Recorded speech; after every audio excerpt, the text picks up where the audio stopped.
Good day, grade 9.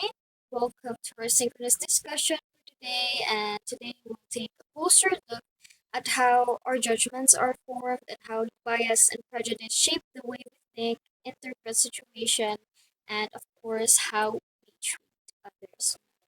And here is our topic, evaluating ideas, bias, and prejudice in texts.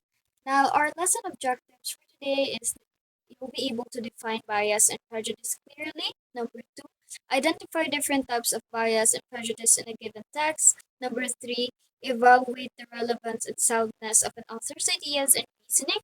Number four, differentiate bias from prejudice through examples. Now, before I begin with the formal discussion, here is a sample situation, no? And I want you to pause the video discussion so that you'll be able to read it because I will now proceed to the question. Question: when does an opinion become unfair treatment? No, now think about this question. When does an opinion become unfair treatment? No? And I will not be answering this, but I want you to keep this question in mind as I delve further into our topic. Now, before I really define what bias and what prejudice is, I want you to take note that this video discussion will be just short, and I will keep it as simple as possible so that you'll have more time answering the activities that are in the Google form in which you've accessed this video discussion in. So now you've already answered earlier the pre-test, no? And based on your earlier responses, no, we can really see, or I assume that you can see that people interpret situations differently. Some judgments may seem reasonable, but others may be influenced by assumptions. And when these judgments are not carefully examined, no, they can become unfair, which is common today, as if you interpret it, it can be seen everywhere around the world. However, before we identify something as bias or prejudice, we need to ask, is the judgment reasonable? Is it supported by evidence? Because not all opinions are wrong, but an opinion becomes a problem when it is based only on assumptions or only based on prior facts and not on actual evidence or understanding.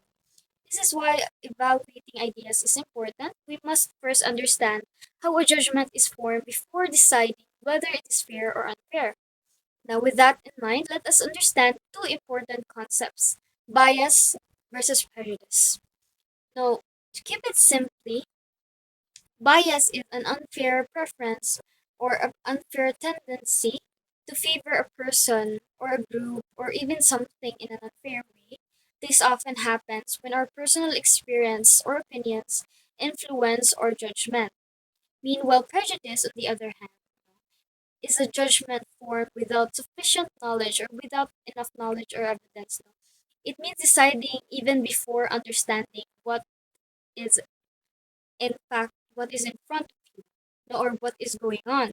And to help you grasp the concept between the two, I will be now showing examples. So here are the example. Now, the example of bias is a teacher often calls on the same student during recitation because the student is close to the teacher and has previously participated actively in class. As horrible as it may sound, I think that this really actually happens in the real life, and you would know, as students, know that there are some teachers who favor students when calling during recitations, and that is a form of bias. Now, in prejudice, an example for this one is a person assumes that someone is violent simply because of their race, even though they have no personal experience or evidence to support this belief. Now, this is actually also happening in our society today. That there are times that a person gets discriminated of their race, maybe because of their color or something correct about the characteristic. No, even though they have no personal experience of that person, no, they assume something, and that is prejudice. Now, what is really the key difference between bias and between prejudice? No? So, what is the key difference? The key difference is bias is influenced by prior knowledge or experience, while prejudice is formed without sufficient knowledge or sufficient understanding. And in simpler terms, this means that bias comes from what we know, while prejudice comes from what we assume. And there are different types of biases. There are actually a lot, but I have listed here three most common types of biases. Here, the first one is anchoring bias. When people rely too much on initial information and base their judgment on it, even if new information is available. Anchoring bias happens when we rely too much on initial information or the first information we receive. And I will further emphasize all these three with examples after I've discussed their meaning. So, meanwhile, media bias occurs when media presents information in a way that favors certain beliefs or perspectives while ignoring others. No?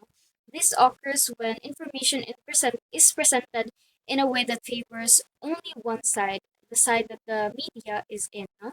And conformity bias, when a person changes their behavior or opinion to match a group, even if they personally disagree. So conformity bias happens when we follow others, even if we personally disagree on what the group or maybe what someone is opinions are. And here are the examples. In anchoring bias, no, a student thinks a classmate is not good at math because the classmate got a low score on the first quiz, even though the classmate improves later on. No, you're relying too much on the first information that you had, and even though um, the facts may have changed, you still stick to the first information. That is anchoring bias. Meanwhile, media bias, no, the example here is a news program reports an event by highlighting only information that supports its belief while ignoring other facts that show the other side. No, so in media bias here, no, it shows that you are only seeing one side, or the media is only letting you see one side and ignoring the facts from the other side so that you may support what they believe, and that is media bias. Meanwhile, conformity bias is when a student, example is when a student agrees with the opinion of their friends during a discussion, even though they personally think differently or are agreeing with others just to fit in. It's a very fitting example of conformity bias. These are different types of biases, and I hope you've understood well. Because now let's move on to the different types of prejudices. We have here the three common ones that I've listed. Also, there are a lot of them, but yeah, I've listed the three: racism, sexism, and classism. So I've already given the example earlier that was actually racism. And racism here is the idea that one race is more dominant than another. Could be in personality, characteristics, or other assumptions that would separate a race from the other. Now, in sexism, it is a form of prejudice that is based on sex or gender. And in classism, a form of prejudice based on social class like wealth, occupation, income, education, or social network. Those are three. And here are examples now. An example for racism is a person avoids sitting next to someone on public transportation, because of the person's race, even though they do not know them at all. But this is a very subtle way of racism, and sometimes the person may not actually have noticed that they have done that, but that is a very evident example of racism.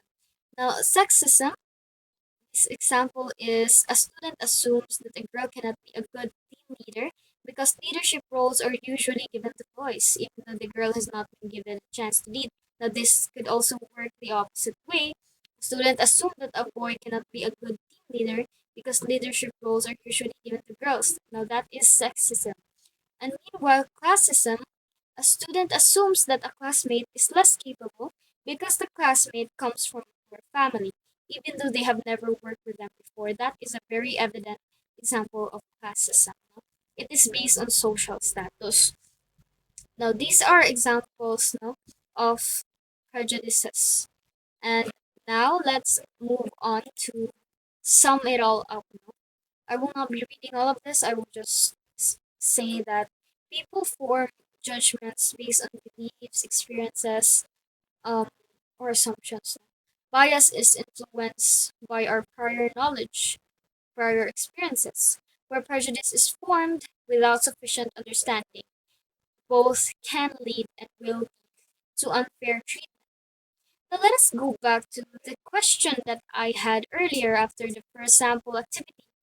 When does an opinion become unfair treatment? Now to answer that question, I hope that you'll pause the video discussion and think about it before I answer it. Now the answer is an opinion becomes unfair when it leads to bias or prejudice, especially when it is based on assumptions rather than actual evidence. Now, the discussion is done. To apply what we have learned, let us examine an opinion article from the Philippine Daily Inquirer, and I will now be sharing my screen to the actual article so that you can read it. This is the title, Racism and Discrimination, Why Silence Should Not Be an Option. Now I will be scrolling down and you just have to pause the video and so that you can read the article, and I will be explaining like generalization based on this app.